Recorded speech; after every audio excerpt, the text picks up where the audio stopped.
야, 내가 무서운 이야기 해줄까? 나는 무서운 이야기나 공포영화 같은 공포 콘텐츠를 좋아한다. 그런 것에 흥미가 없는 가족이 보기에는 특이한 취미였던 것 같지만 딱히 말릴 수 있는 것도 없었기 때문에 학창시절부터 마음껏 공포영화나 만화, 무서운 이야기를 즐겼고 가족 모두 내가 무서운 것을 좋아한다는 것은 알고 있었다. 대학을 졸업하고 나는 본가에서 먼 지역에 취업하게 되어 혼자 살게 되었다. 일도 혼자 사는 것도 처음이었기 때문에 익숙해질 때까지는 여유가 없었지만 몇 달이 지나 다소 여유가 생기고 나서는 취미생활을 하고 싶어졌다. 다행히 근처에 비디오 대여점이나 서점이 있었기 때문에 즉흥적으로 DVD를 빌리거나 만화를 꽤 많이 사거나 하고 지금 생각하면 너무 많은 돈을 취미에 사용하고 있었다. 그 와중에 역시 공포영화에도 손을 댔고 서양 영화를 가리지 않고 즐겼다. 온전히 혼자만의 공간에서 보는 건 두렵기도 했지만 익숙함이라는 것은 무서운 것이어서 금방 혼자서도 공포영화를 비롯한 공포 콘텐츠를 즐기게 되었다. 이런 식으로 혼자 생활한 지 2년이 지났을 무렵 연말 연시이기도 해서 오랜만에 친정의 얼굴을 내밀었다. 오랜만에 이런저런 이야기도 하고 일이나 개인적인 일에 대해 잡담하고 있었는데 삼촌이 너 그러고 보니 무서운 동영상 같은 거 좋아하는데 혼자서도 보는 거야? 라고 물었다. 나는 물론이지 하고 짧게 대답했지만 삼촌은 이렇게 말을 계속했다. 무서운 걸 좋아하는 건 좋지만 혼자 있을 때는 그런 것만 보지 마. 삼촌은 아니 우리 가족은 심령적인 것에 관해 관심도 없고 귀신이나 저주 같은 것도 믿지 않기 때문에 이런 말이 낯설었다. 나는 본가에서도 혼자 있을 때도 봤고 별로 아무렇지도 않은데 삼촌은 심령적인 거 믿었어? 라고 가볍게 물어봤다. 그러자 삼촌은 이야기해 주었다. 삼촌은 최근에 정근을 갔는데 새로운 직장에 공포영화를 계기로 공포 콘텐츠에 빠진 직원 A씨가 있었다고 한다. A씨는 결혼하지 않고 혼자 살고 있으며 역시 혼자서도 집에서 공포영화 감상이나 동영상 사이트에서 무서운 동영상을 뒤지고 있다는 이야기를 삼촌은 A씨로부터 들었다. 그로부터 몇 달이 지나자 A씨는 연차를 자주 냈다고 한다. 일을 하고 있어도 예전보다 기운이 없어 보였는지 걱정한 동료가 상담에 나섰다. A씨는 그냥 몸이 안 좋은 것뿐인데 혹시 뭔가에 홀린 걸까요? 라고 농담 섞인 말을 했다고 한다. 처음에는 쉬면서도 일은 했었는데 A씨는 날이 갈수록 정신적으로 불안해졌다고 한다. 주위에서는 우울증 같은 것이라고 소문이 났었지만 삼촌은 A씨의 무언가에 홀렸다는 한마디와 혼자 무서운 것을 즐기고 있다는 말이 무척이나 신경이 쓰였다고 한다. 그래서 삼촌은 무서운 것만 보고 있으면 뭔가 나쁜 것을 불러오는 경우도 있을지도 모른다고 생각하게 되었다고 한다. 꽤 흥미로운 이야기라고 그때는 왠지 모르게 생각이 들었다. 이후 본가를 나와 다시 혼자의 생활로 돌아왔다. 삼촌의 이야기가 신경 쓰이면서도 역시 좋아하는 건 어쩔 수 없어서 저녁 식사 후 10시쯤 방에서 혼자 무서운 이야기를 모은 사이트를 보고 있었다. 이 이야기를 읽는 분들은 아시겠지만 무서운 이야기 중에서도 의미를 알면 무서운 이야기가 있다.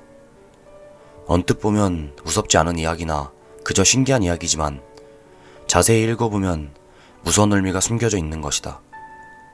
자주 그런 이야기를 봐서 아는 이야기들이 많이 있었지만 그날도 질리지 않고 의미, 무서움으로 검색했다. 대부분 알고 있는 사이트들 사이에서 한 번도 본 적 없는 사이트가 눈에 들어왔다. 사이트 제목은 글자가 깨져 있었다. 아이폰에서도 글자가 깨지는구나 생각하면서도 뭔가 무서운 사이트라는 호기심에서 사이트를 열어봤다. 그 페이지는 엄청나게 심플한 구조로 새하얀 배경에 검정 글자로 몇 개의 날짜가 적혀 있었다. 1991년 3월 9일, 1996년 7월 8일, 1996년 10월 14일, 1998년 2월 17일, 2000년 9월 22일, 2022년 6월 1일. 뭐야? 무슨 사이트지? 그런 의문이 떠오르면서도 날짜줄을 바라보며 스크롤을 하다 보니 맨 마지막 날짜가 바로 그 사이트를 보고 있는 오늘 날짜였다. 바로 전의 날짜가 반년 정도 전의 것이었으므로 오늘 우연히 갱신되었나 라고 생각하면서 그 날짜를 클릭해봤다. 열린 페이지의 한가운데 큰 글씨로 목소리에 가까이 가보세요 라고 적혀 있었다. 무서운 이야기인가? 라고 생각하면서도 스크롤을 내렸다. 아래에 6줄 정도의 문장이 있었다. 정확한 문장은 기억나지 않지만 요약하자면 익숙하지 않은 것에도 가까이 가야 한다. 무엇인지 모르는 것은 스스로 응시해야 한다. 이런 내용이 적혀 있었다. 영문을 알 수 없는 사이트를 열어버렸다고 생각하면서도 이것도 의미를 알면 무서운 이야기가 아닐까 생각하며 천천히 읽어보았다. 하지만 한동안 생각해도 알 수 없었고 혼자 사는 곳도 있어서 나도 모르게 입 밖으로 그 문장을 읽고 있었다. 지금 생각하면 이 행동은 좋지 않았을지도 모른다. 글을 끝까지 다 읽었을 때 창문 밖에서 목소리가 들렸다. 아기의 울음소리 같기도 하고 고양이의 울음소리 같기도 하다. 창문은 닫혀 있었지만 꽤 큰 소리로 울고 있는지 잘 들렸다. 창가로 다가가 커튼을 열었다. 사람 같은 것들이 줄지어 걷고 있는 것이 보였다. 사람 같은 것이라고 표현하는 데는 이유가 있다. 그것의 머리는 비정상적으로 크고 모두 몸에 대해 목이 90도로 휘어질 정도로 바로 위를 향하고 있었다. 어안이 벙벙해져 있는 동안에도 그 사람 같은 것들은 차례차례 집 앞을 지나갔다. 가로등 몇 개가 어둠을 밝히는 가운데 눈에 띄게 비대해진 머리를 똑바로 세우고 걷는 무리는 이상한 광경이었다.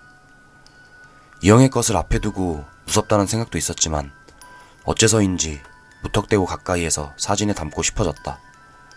서둘러 스마트폰 카메라를 켜고 창문을 열려고 손을 뻗었을 무렵 스마트폰의 전원이 꺼지고 깜깜한 화면이 나왔다. 왠지 그때부터 창밖으로 보이는 것은 봐선 안 되는 것이라는 걸 직감으로 알 수 있었다. 갑자기 온몸에 소름이 돋는 듯한, 심장에 전기 충격을 가한 듯한 충격은 지금도 생생하게 기억한다. 절대 소리를 내선 안 될 것 같은, 그것을 찬찬히 봐선 안 될 것 같은 그런 생각이 들어서 견딜 수 없었다. 창밖에 강렬한 기척을 느끼며 커튼을 쳤다. 느낌으로는 30분 정도 잠자코 있었던 것 같다. 어느 순간 밖에 이상한 소리는 들리지 않았다. 조심조심 커튼을 조금 열고 들여다보니 거기에는 더 이상 아무것도 없었다. 여느 때와 다름없는 방, 창밖의 경치, 평소의 일상에 조금 전까지만 해도 이질적인 것이 섞여 있었다는 사실이 너무 무서웠다. 긴장이 풀려서일까? 갑자기 피로가 몰려왔다. 커튼을 닫고 스마트폰을 충전한 뒤 바로 잠이 들었다. 다음날 아침 집 앞에는 어째서인지 생쌀이 떨어져 있었다. 생쌀은 우리 집 앞까지 줄지어 이어져 있었고 가장 안쪽은 뿔뿔이 흩어져 있었다. 기분이 나빴기 때문에 빠른 걸음으로 일하러 갔고 그날 일을 마치고 돌아오니 청소가 되어 있었는지 쌀은 없어졌다. 무슨 일이 있어서 갑자기 그런 일을 겪었는지는 모르겠지만 그날 밤 낯선 사이트에 들어가서 이해할 수 없는 문장을 입 밖으로 읽어버린 것이 계기 중 하나인 것 같기도 하다. 어쩌면 그저 멋대로 상상한 것일 수도 있지만 삼촌이 이야기하던 A씨도 뭔가 무수한 이야기를 조사하다가 비슷한 일을 저질렀을지도 모른다고 생각한다. 다른 세계나 저승 같은 모르는 세계는 생각보다 가까이에 있어서 조건에 따라서는 누구나 간섭해 버릴 수 있을지도 모른다고 생각한 사건이었다.